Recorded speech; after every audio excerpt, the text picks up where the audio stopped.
বিসমিল্লাহির রহমানির রহিম। আজকে আরবি 1447-এর 10ই মুহররম, আশুরার দিন। আজকে আমরা মিলিত হয়েছি এই আশুরাকে ঘিরে আলোচনার জন্য।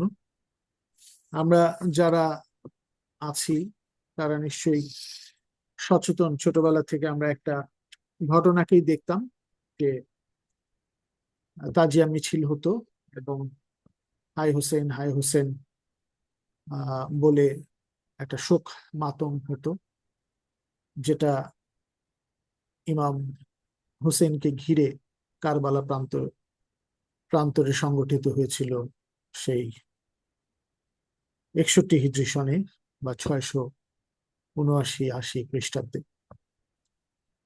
হজরত মোহাম্মদ মুস্তফা সাল্লাল্লাহু আলাইহি সাল্লামের প্রাণ প্রিয় দুই দৌহিত্র, মা ফাতেমা রাদিয়াল্লাহু তাআলা আনহা এবং আলী রাদিয়াল্লাহু তাআলা আনহুর দুই সন্তান হাসান এবং হোসেন, তাদের জীবনের করুণ পরিণতি যা ঘটেছিল সত্যের পথে সংগ্রাম করতে গিয়ে, তারই এক ইতিহাস এই কারবালার প্রান্তরের ইতিহাস। এতটুকু নিয়ে আমরা ছোটবেলা থেকে বিষয়টা অবগত ছিলাম, কিন্তু এর একটা বিরাট সার্বিক একটা চিন্তা রয়েছে এবং এই সার্বিকতাকে ঘিরে আজকের আলোচনায় আমরা কিছুটা এগোনোর চেষ্টা করব। আসলে আরবি আশারা শব্দের মানে হলো 10। এই আশারা থেকে আশুরা, আশুরা মানে দশম, এই দশম দিনটা। আর এই যে মহররম হিসেবে যে পালিত হয় সেটা হলো সম্মানিত। হিজরি ওই যে 61 সনে এই 10ই মহররম সত্য ও ন্যায়ের পক্ষে যুদ্ধের এক চিহ্ন, এই আশুরা, যেটা পালন হয়ে থাকে। এর বাইরে আমরা আজকে একটু সার্বিক আলোচনায় যাব। প্রধান ঘটনা যেটা ঘটেছে সেটা হলো যে হিসেবে মোহাম্মদ রাসূলুল্লাহ সাল্লাল্লাহু আলাইহি ওয়াসাল্লাম এটাকে চিহ্নিত করেছেন, সেটা হলো অত্যাচারী ফেরাউন মুসা আলাইহিস সালামকে যেভাবে কষ্ট দিতেন এবং নিজেকে ইলা ঘোষণা করতেন যে তিনিই সৃষ্টিকর্তা। সে ফেরাউন নিজেকে বলতো যে সেই সৃষ্টিকর্তা। এই যে তার অত্যাচার এবং তার অহংকার, গর্ব, দম্ভ চুরমার হয়ে ভেঙে পড়ে। মুসা আলাইহিস সালাম তার দল নিয়ে আল্লাহর কাছে যখন চান, আল্লাহ বলে যে তোমরা চলে যাও এখন। এবং তিনি তার দল, তখনকার বনি ইসরায়েল যারা কিতাবী ছিল, সত্যিকারের কিতাবটা মানত, তাদেরকে অত্যাচার করত এই ফেরাউন বাহিনী। সেখান থেকে যখন এই দলবল নিয়ে মুসা আলাইহিস সালাম এই যে পার হয়ে যান সেই সমুদ্র, সেই নদী দ্বিখণ্ডিত হয়ে যায় তার জন্য এবং তার দলের জন্য। সেটি আসলে সত্যিকারের আসল ঘটনা। ফেরাউনের অত্যাচার থেকে বাঁচতে এদিন হযরত মুসা আলাইহিস সালাম সমুদ্র পথে তার অনুসারীদের দিয়ে রওনা হন। পেছনে ছিল ধাওকারী অত্যাচারী ফেরাউন বাহিনী। সেদিন আল্লাহর নির্দেশে সমুদ্রের সুড়ঙ্গ পথে ডুবে মারা যায় ফেরাউনের দল। চূর্ণ হয়ে যায় ফেরাউনের অহংকারের সব দম্ভ। দিনটি আমাদের স্মরণ করিয়ে দেয় অন্যায়কারী, অত্যাচারী এবং অহংকারীর দম্ভকে ভয় পাওয়ার কিছু নাই। যেখানে আল্লাহ রয়েছেন আমাদের সহায়, এ থেকে শিক্ষা নিতে হবে অহংকার, গর্ব আর দম্ভ ভুলে যাওয়ার। এই দিনটাতে এই বনী ইসরায়েল সম্প্রদায় তারা ফাস্টিং করে, রোজা রাখে বা সিয়াম পালন করে, বা সিয়ামের চর্চাটা সার্বিকভাবে কি হবে এই বিষয়ে তারা চিন্তা করে। তো যখন মদিনায় হযরত মুহাম্মদ মুস্তাফা সাল্লাল্লাহু আলাইহি ওয়াসাল্লাম হিজরত করলেন, তখন উনি দেখলেন যে বিজয় এবং একটা অন্যায়ের বিরুদ্ধে সত্য মিথ্যার পার্থক্য, যেটাকে ফোরকান বলা হয়, এটা করার অন্যতম সেরা দিন হলো এই বিজয়টা। ফেরাউনের যে দম্ভ অত্যাচার সব ভেঙে গিয়েছিল, তখন তিনিও সিদ্ধান্ত নেন যে এই দিন সেই যে আমরা রোজা করি, যেটা আমরা না খেয়ে থাকি, ফাস্টিং করি, একটা অন্যায় থেকে বিরত থাকার, অসততা থেকে বিরত থাকার একটা চর্চা করি। সেই চর্চাটা উনি বলেছিলেন যে তোমরা কি মুসা আলাইহিসসালাম বা মুসাকে আমার চাইতে বেশি আপন মনে করো? সে তো আমার ভাই, তিনি তো আমার ভাই, তিনি আমার চেয়ে প্রিয় তার কে আছে, বা তার চেয়ে প্রিয় আমারই বা কে আছে? তখন তিনি সিদ্ধান্ত নেন যে এই যে সিয়ামের চর্চাটা উনি 2 দিন করবেন পরবর্তী বছরে। তো সেই মদিনায় হিজরত করার পরে যখন উনি এই ওয়াদাটা করেন এবং বলেন যে তার সম্মানে আমি এটা আরো বাড়িয়ে দেব, অনেক ভুলভাবে ব্যাপারটা ব্যাখ্যা করা হয় যে কারো বিরোধিতা করার জন্য না, উনি মানুষকে সম্মান করেই সবকিছু করতেন, আরো বাড়িয়ে দেন এই সিয়ামের চর্চা 2 দিন করবেন বলে। কিন্তু দুর্ভাগ্যবশত পরের বছর আসার আগে উনি মৃত্যুবরণ করেন। আসলে এই দিনটাকে এত গুরুত্ব কেন দেওয়া হচ্ছে, এবং এটি আশুরার মূল ভিত্তি, এটাও ঘটেছিল সেই মহররম মাসের 10 তারিখে। মহররম একটা সম্মানিত মাস, এবং এই মাসের 10 তারিখে সেই আশুরার দিনে এই ঘটনাই আসলে সবচেয়ে বড় ঘটনা। পরবর্তীতে ইমাম হাসান ইমাম হুসেনের উপর অত্যাচার হয়, যেটা আমরা বলবো। তো মূল ঘটনাটা আমরা আগে বলে নিচ্ছি। সূরা ইউনুস 10 নম্বর সূরা। আমরা যদি অনেক আয়াত আমরা পাবো, আমরা কয়েকটা আয়াত একটু দেখে আসি ফেরাউনের অত্যাচারের বিষয়টা। আল্লাহ বলছেন 87 নম্বর আয়াতে, আমি মূসা ও তার ভাইয়ের কাছে নির্দেশ পাঠালাম, শহরে তোমাদের সম্প্রদায়ের কয়েকটি ঘর আলাদা করো, ইবাদত গাহে পরিণত করে সেখানে সৃষ্টিকর্তার সাথে সংযুক্ত হও। এরপর মূসা প্রার্থনা করলে, হে আমাদের প্রতিপালক, তুমি পার্থিব জীবনে ফেরাউন ও তার পরিষদদের যে ধন দৌলত শান শওকত দিয়েছ, তা দিয়ে ওরা তোমার সত্যপথ থেকে মানুষকে বিচ্যুত করছে। এখানে একটা দারুণ শিক্ষা আছে যে ধন সম্পদ শান শওকত দিয়ে যখন মানুষকে বিভ্রান্ত করে, অন্যায় পথে এগুলোকে ব্যবহার করে, সেই ব্যাপারটা আল্লাহর কাছে চিহ্নিত করছেন। অতএব হে আমাদের প্রতিপালক, ওদের সকল ধন দৌলত ধ্বংস করে দাও। অন্যায়ের ধন দৌলত আসলে থাকার কোনো মানে হয় না, এটা দিয়ে আরো অন্যায় বৃদ্ধি করে। ওদের অন্তরে একটা চিহ্ন ফেলে দাও, যাতে তারা বুঝতে পারে যে কোনটা অন্যায়, এবং তারা বুঝতে পারছে না, তাদের মোহর পড়ে গেছে। ওরা কঠিন আযাবে নিপতিত না হওয়া পর্যন্ত বিশ্বাস করবে না। আল্লাহ বললেন 89 নম্বর আয়াতে সূরা ইউনূসের, তোমাদের দুজনের দোয়া কবুল করা হলো, তোমরা অটল থাকো বিশ্বাস ও কর্মে, ভালো কাজে। কখনো অজ্ঞদের, মূর্খদের, উচ্চমার্গীয় মূর্খদের পদাঙ্ক অনুসরণ করো না। 90 নম্বর আয়াতে আল্লাহ তাআলা বলছেন, আমি বনী ইসরাইলকে সাগর পার করে দিলাম। মুসার যে দল, সেই দল ছিল বিশ্বাসী, কিতাবের উপর নির্ভরশীল এবং আল্লাহর সাথে সংযুক্ত। তারা বিধানের মাধ্যমে সংযুক্ত ছিল, নিজেদেরকে পরিশুদ্ধ করত। তাই তাদেরকে পার করে দিলাম সাগর। ফেরাউন ও তার বাহিনী শত্রুতা ও প্রতিহিংসা চরিতার্থ করার জন্য পিছু ধাওয়া করলো।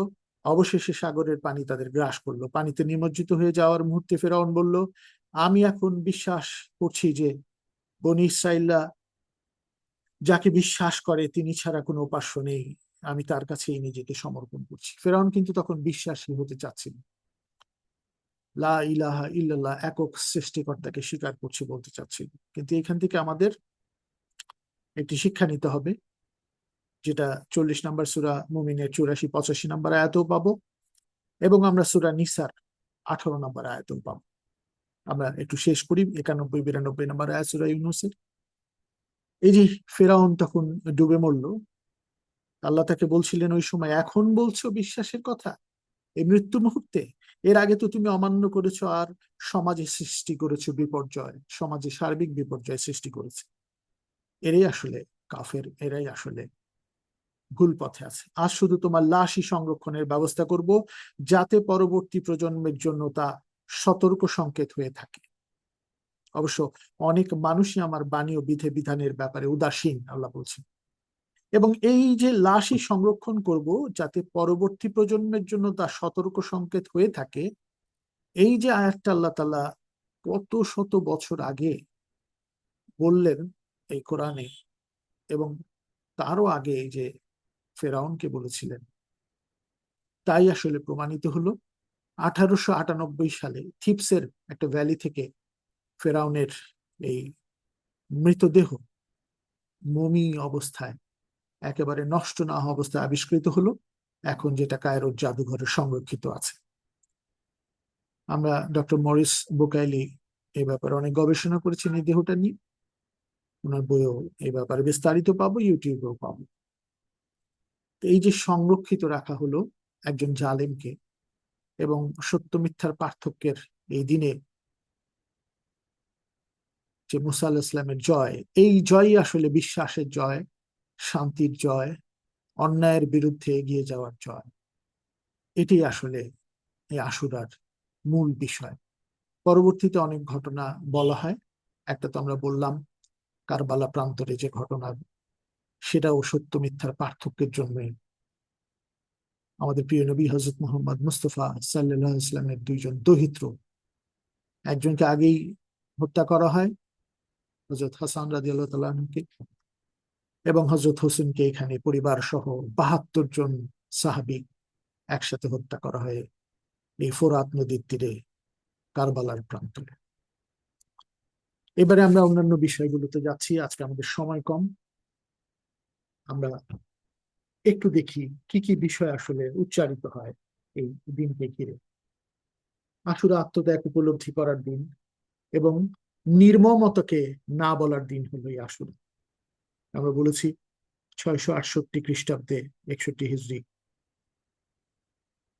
বা 62 হিজরির এই সময়টাতে হযরত ইমাম হোসেন 54 বছর 6 মাস বয়সে পরিবার পরিজন আর 72 জন অনূর্ধ্ব 80 জন সাহাবী সহ শহীদ হন। তাদের এই শাহাদাত বরণের ইতিহাস এক করুণ ও মর্মস্পর্শী ইতিহাস।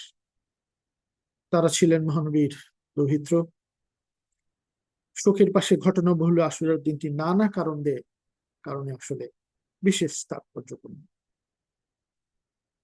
এই যে এই দিনের কষ্টকর একটি বর্ণনা দিয়েছেন ইবনে সাআদ, মোহাম্মদ ইবনে সাআদ থেকে পাওয়া যায়। মর্মান্তিক এবং নির্মমভাবে হযরত ইমাম হোসেনের মস্তক বিচ্ছিন্ন করে পাষণ্ড ইয়াজিদ বিচ্ছিন্ন করে ফেলে। পরে সেই মস্তক মদিনার গভর্নর আমর ইবনে সাঈদের কাছে পাঠালে তিনি জান্নাতুল বাকি কবরস্থানে তার ছোট ভাই হযরত ইমাম হাসান রাদিয়াল্লাহু তাআলা আনহু এবং মা হযরত ফাতেমা রাদিয়াল্লাহু তাআলা আনহার কবরের পাশে দাফন করেন। এই দুই ভাই হাসান আর হোসেন উভয়ে ছিলেন চতুর্থ খলিফা, জ্ঞানের আধার, শক্তির কেন্দ্রস্থল হযরত আলী রাদিয়াল্লাহু তাআলা আনহু। আর খাতুনে জান্নাত নবীজির প্রাণপ্রিয় কন্যা আমাদের মা হযরত ফাতেমা রাদিয়াল্লাহু তাআলার সন্তান। মুসলিম সম্প্রদায় এখনো জান্নাতুল বাকি জিয়ারতে গেলে আবেগে তাড়িত হয়ে পড়েন এখানে। কারবালা আরবি শব্দ, যেখানে এটা ঘটেছে সেই কারবালা প্রান্তরে। কার অর্থ দুঃখ, কষ্ট হয়ে গেছে, সংকট। বালা অর্থ বিপদ, মুসিবত, এটা থেকে কারবালা শব্দটা আসে। এখানেই ঘটলো সেই বিয়োগান্তক ঘটনা। এই ঘটনার কারণে সেই ইয়াজিদ ও তার দল পিশাচ নামে আজও মুসলিম বিশ্বে বা সম্প্রদায়ের কাছে পরিচিত। আমরা ছোটবেলা থেকে সীমার বলতাম কিছু কিছু কঠিন মানুষকে। এই সীমার একটা মানুষ এই খণ্ডিত করেছিলেন তার মস্তক। তাকে নির্মম ভাবে হত্যার পরে সীমার নামটি মুসলিম সম্প্রদায়ের কাছে ভীতিকর, ত্রাস। হযরত ইমাম হোসেনকে হত্যার আগেই তার ছোট ভাই হযরত ইমাম হাসানকে হত্যা করা হয়েছিল। ইতিহাসটা আমরা একটু জেনে রাখি। খাবারের সঙ্গে বিষ মিশিয়ে তাকে করুণ ভাবে হত্যা করা হয়েছিল। পরবর্তী সময়ে তৎকালীন ইরাকে হযরত হোসেন রাদিয়াল্লাহু তাআলা তার পরিবারের নারী শিশুদের অমানবিকভাবে অত্যাচার করে ইয়াজিদ বাহিনী, যেটা আমরা দেখলাম। পানি না দিয়ে তাদের তৃষ্ণার্ত অসহায় অবস্থায় ফোরাত নদীর তীরে সারাদিন অবরুদ্ধ রাখে এবং হত্যা করে তারা। কারবালার প্রান্তরে হযরত হুসাইনের তৃষ্ণার্ত শিশুপুত্র কাসেমকে তীরবিদ্ধ করে হত্যার সেই করুণ কাহিনী শুনে এখনো মুসলিম সম্প্রদায় কান্না বিহ্বল করে। পৃথিবী আসলে কান্না। আমরা দেখেছি মীর মোশাররফ হোসেনের সেই গ্রন্থে ইয়া হুসেনের সেই আওয়াজ তুলে। আর মহরম অর্থ সম্মানিত। এই সম্মানিত ব্যাপারটা এই দুই দৌহিত্র, তার নাতি হযরত মুহাম্মদ মুস্তাফা সাল্লাল্লাহু আলাইহি ওয়াসাল্লাম তাদের সাথে খেলতেন, নামাজের সময় তারা পিঠে উঠতো। এত স্নেহের নাতিদেরকে এইভাবে হত্যা করা হলো পরবর্তীতে। আসলে তার জীবনটাই অনেক কষ্ট করে এই আদর্শ উনি প্রতিষ্ঠা করেছিলেন।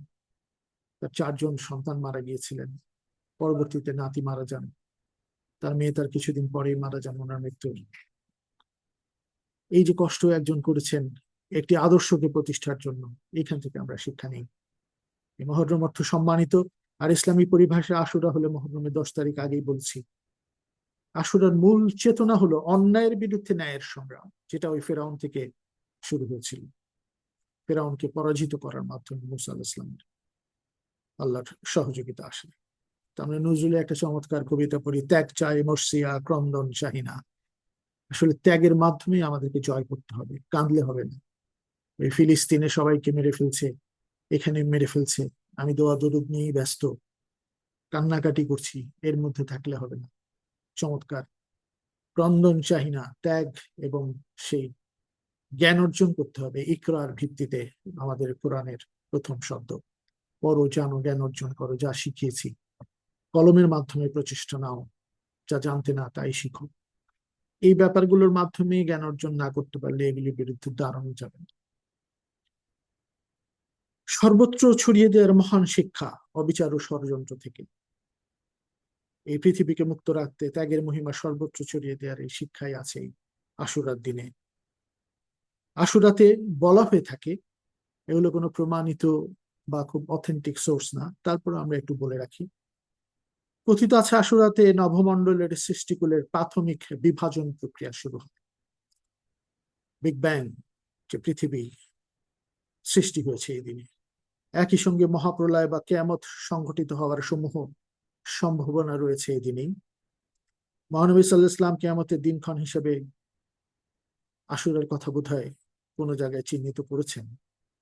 আমি বলছি এগুলো আমাদেরকে ইনফরমেশন হিসেবে নিতে হচ্ছে, যেগুলো আছে মানুষের মনের মধ্যে। দ্বিতীয়, প্রথম মানব হযরত আদম আলাইহিস সালামের সৃষ্টি, স্থিতি, উত্থান, অবনমন, পৃথিবীতে আগমন, এসবই ঘটেছিল এই দিনে। শয়তানের ধোকায় পড়ে যে ভুল তাদের হয়ে গিয়েছিল আর এর ফলে পৃথিবীতে অবনমিত হয়েছিলেন, তার থেকে এই দিনেই ক্ষমা পেয়েছিলেন আদম আলাইহিস সালাম ও মা হাওয়া আলাইহিস সালাম। আমরা সূরা আরাফের 23 নম্বর আয়াতটা প্রায় পড়ি, রাব্বানা যালামনা আনফুসানা ওয়া ইল্লাম তাগফির লানা ওয়া তারহামনা লানাকুনান্না মিনাল খাসিরিন। হে আল্লাহ, আমরা আমাদের উপর জুলুম করে ফেলেছি শয়তানের ধোকায় পড়ে, তুমি ক্ষমা না করলে আর কে করবে? আমরা অসহায়। এটা চাই আমাদেরও, আমাদের প্রতিদিনের জীবনে যে অন্যায় অত্যাচার অবিচার আমাদের মাঝখানে আমাদের অবচেতনেও হয়ে যায়, তার জন্য আমাদেরকে ক্ষমা চাইতে হবে। এই জন্য আমরা যখনই মোনাজাত করি এই দোয়াটা সবার আগে করি, এবং এই দিনেই ক্ষমা পেয়েছিলেন বলে কথিত আছে। আমরা সবাই এভাবে ক্ষমা পাওয়ার চেষ্টা করি।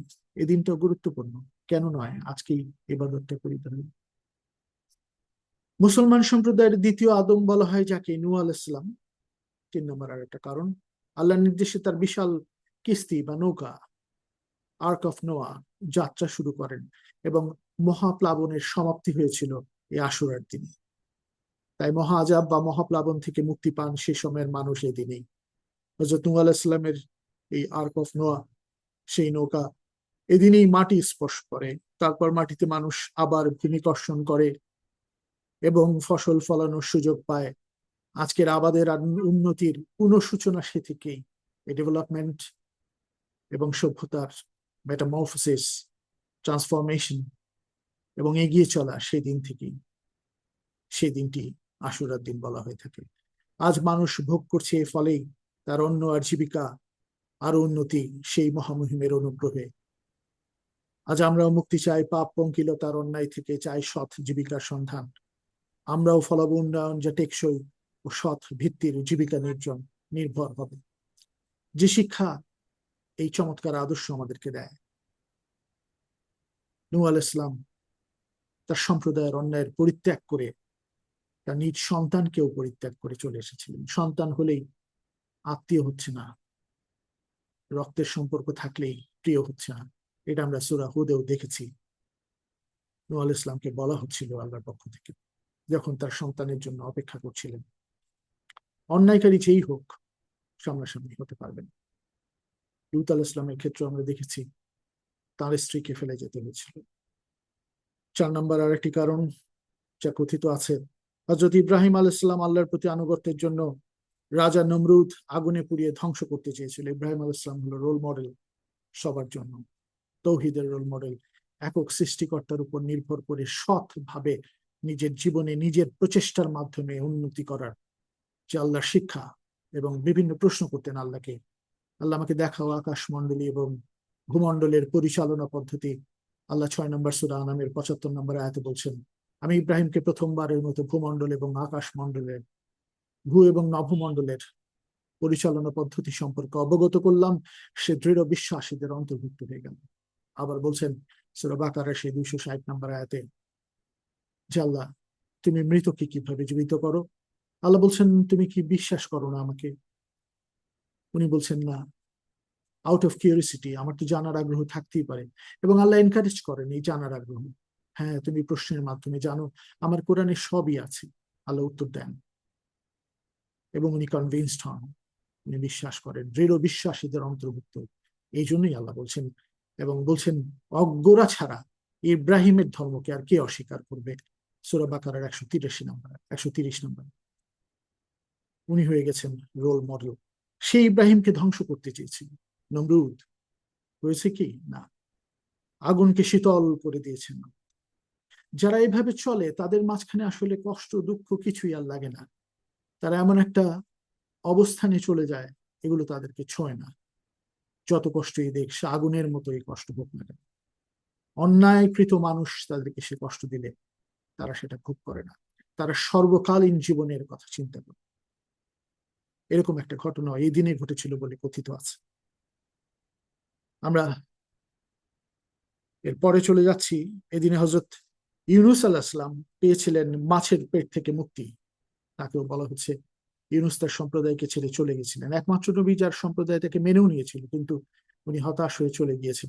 আল্লাহ এটা খুব খুশি হয় না, কিন্তু উনি এটা ছেড়ে চলে গিয়েছিলেন। আমাদের আর 10 মিনিট আছে, আমাকে কম্পিউটার জানাচ্ছে মহামহিম আল্লাহ ছেলে যে কোনো বিপদ থেকে রক্ষা করতে পারেন আমাদের। তাকে রক্ষা করেছিলেন সেই মাঠের পেট থেকে। তাই তার কাছেই চাইবো মন খুলে আমাদের বিপদ মুক্তির জন্য অনুগ্রহ। আল্লাহর কাছেই চাইতে হবে সবকিছু, যত বিপদই আসুক না কেন। আজকের দিনে ঘটেছিল সেই ঘটনা। তারপর কথিত আছে দিনে হযরত সুলাইমান আলাইহিস সালাম ফিরে পান রাজত্ব। সেই সুলাইমান বিরাট রাজত্ব করার এক মানুষ, তিনি ফিরে পান। 7 নম্বর পয়েন্ট গেল। 8 নম্বর, আশুরার দিনেই তওবা কবুল হয়েছিল হযরত আইয়ুব আলাইহিস সালামের। প্রচন্ড কষ্টে ছিলেন। আল্লাহ, শয়তান আমাকে অসুস্থ করে দিচ্ছে। শয়তান কিন্তু ভালো মানুষকে অসুস্থ করে, শয়তান অত্যাচার করে। একটা আয়াত আছে চমৎকার কোরআনে, এবং সূরা আম্বিয়ায় আয়াত আছে, তুমি সাহায্য না করলে কে আমাকে সাহায্য করবে। সেই হযরত আইয়ুব আলাইহিস সালাম কুষ্ঠরোগ থেকে হযরত আইয়ুব আলাইহিস সালামকে রোগ মুক্ত করেছিলেন আল্লাহ তাআলা। তাই আজ আমরাও তওবা করি, যাকে বলে তাওবাতুন নাসুহা। সূরা তাহরিমের 8 নম্বর আয়াতে বলা আছে তাওবাতুন নাসুহা। আন্তরিক তওবার মাধ্যমে চাই মুক্তি মহামহিমের কাছে সব পাপ পঙ্কিলতার অন্যায় থেকে, আর চায় সৎ জীবিকার সন্ধান। তারপর 9 নম্বর, ঐতিহাসিক দিনে আল্লাহ তাআলা হযরত মুসা আলাইহিস সালামের সাথে সরাসরি কথা বলেছিলেন সেই তুর পাহাড়ে, এবং তাকে দিয়েছিলেন আদেশ, সেই 10টি আদেশ, তাওরাতের 10 কমান্ডমেন্টস। এরই ধারাবাহিকতায় বর্তমানে আমরা সত্য মিথ্যার পার্থক্যকরণ হলো কোরআন। কোরআন প্রত্যেকটা ধর্মগ্রন্থকে সম্মান করতে বলে অতীতের সবকটাই যে ফোরকান, মানে সত্য মিথ্যার পার্থক্যকারী, যে জন্য যুদ্ধ করেছিলেন ইমাম হুসাইন রাদিয়াল্লাহু তাআলা আনহু, যে জন্য যুদ্ধ করেছিলেন মুসা আলাইহিস সালাম, যে জন্য নবী রাসূল সবাই যুদ্ধ করেছেন, যে জন্য হযরত মুহাম্মদ মুস্তাফা সাল্লাল্লাহু আলাইহি ওয়াসাল্লাম সারাটা জীবন কষ্ট করে গিয়ে আজকে পৃথিবীর মানুষের জন্য চিহ্নিত হয়েছেন সব দিক থেকে সক্ষম একজন সফল মানুষ হিসেবে। কষ্টের মাধ্যমে সফলতা কিভাবে অর্জন করা যায়, এই মানুষটার দিকে এই পৃথিবীর দিকে তাকালে পৃথিবী বুঝতে পারবে এই মানুষটার মাধ্যমে যে গ্রন্থটা এসেছে তার উপর নাজিল হওয়া কোরআনকে যদি ভিতর থেকে পড়া যায় তাহলে আমরা এ ব্যাপারে সচেতন হব। আল্লাহ বলছেন বিভিন্ন সূরা মুহাম্মদ সাল্লাল্লাহু আলাইহি ওয়াসাল্লাম তার নামের সূরার 24 নম্বর আয়াতে দেখি, তোমরা কি গভীরভাবে কোরআন নিয়ে ধ্যানে মগ্ন হবে না, না হৃদয়ের তালা বন্ধ করেই রাখবে? আমরা কোরআন কেউ পড়ি না, শুধু আরবি রিসাইটেশন করে যাই। দ্যাটস গুড, এটাও ভালো, কিন্তু আমাদেরকে বুঝতে হবে, নাহলে তো আমরা লেসনটা অ্যাপ্লাই করতে পারবো না জীবনে। তাই মুসা আলাহিসাল্লামের ইসলামের সাথে সরাসরি কথা বলেছিলেন সৃষ্টিকর্তা। এখন আমরা কোরআন পেয়েছি, সেই তাওরাতেরই সামনের কম্প্যাক্ট সমস্ত কিছু একসাথে ধারণ করা একটা বই। হযরত ইউসুফ আলাইহিস সালাম এই দিনই তার বাবা হযরত ইয়াকুব আলাইহিস সালামের সাথে আবার মিলিত হয়েছিলেন। আহা, কত চড়াই উতরাই পেরিয়ে স্নেহময় পিতার সান্নিধ্য পেয়েছিলেন তিনি, আর পিতা পেয়েছিলেন পুত্রকে। আহা, পিতা মাতার সাথে হৃদয়ের মিলন শ্রদ্ধা যেন বেড়ে ওঠে আমাদের। এখান থেকে আমরা এই শিক্ষা নিব। 11 নম্বরের একটা পয়েন্ট, এদিনে হযরত দাউদ আলাইহিস সালামকে ক্ষমা করেছিলেন আল্লাহ তাআলা। আমরাও ক্ষমা চাওয়ার চর্চায় মেতে উঠি আজ থেকেই, কিন্তু রিপিটেশন করব না, ক্ষমার যেন পুনরাবৃত্তি না হয়। যেহেতু মৃত্যুসজ্জায় গিয়ে সূরা নিসার 18-তে আল্লাহ বলছেন তখন ক্ষমা চাইলে হবে না। যে প্রিন্সিপালে ফেরাউনকে ক্ষমা করেন নাই, সেই ইউনুসের আমরা 92 নম্বর আয়াত 91, 90 থেকে যেটা পড়লাম সেখানে দেখেছি, এটি আসল ঘটনা আজকের। আর শেষ 12 দিনে ঈসা আলাইহিস সালামকে আল্লাহ তাআলা তার ক্ষমতায় মুক্ত করে রেজারেকশন, যেটাকে বলে ফ্যাক্ট অর ফিকশন, একটা ডিবেট আছে আহমেদ দিদাতের, আমরা দেখতে পারি ক্ষমতায় মুক্ত করে জান্নাতে উঠিয়ে নিয়েছিলেন। তার মহিমা অনুধাবন চিন্তা করি আমরা, আল্লাহ তাআলার সহায়তা পেলে সব কঠিনত্ব হয়ে যায় সহজ সরল। এই ঘটনাবহুল এই দিনে আমরা সমস্ত শিক্ষার মাধ্যমে, যেটা কথিত আছে, যেটা আমরা জানি ইতিহাস থেকে, সবচেয়ে বড় শিক্ষা মুসা আলাইহিস সালামের সেই বিজয়, ফেরাউনের সেই পরাজয়, অহংকার দম্ভ চূর্ণ বিচূর্ণ হয়ে গেছিল আজকের দিনে। সত্য মিথ্যার পার্থক্যতে কারবালাতেও উঠে এসেছিল সেই ঘটনা। আজ ইয়াজিদ একজন পিশাচ হিসেবে চিহ্নিত, আর আমাদের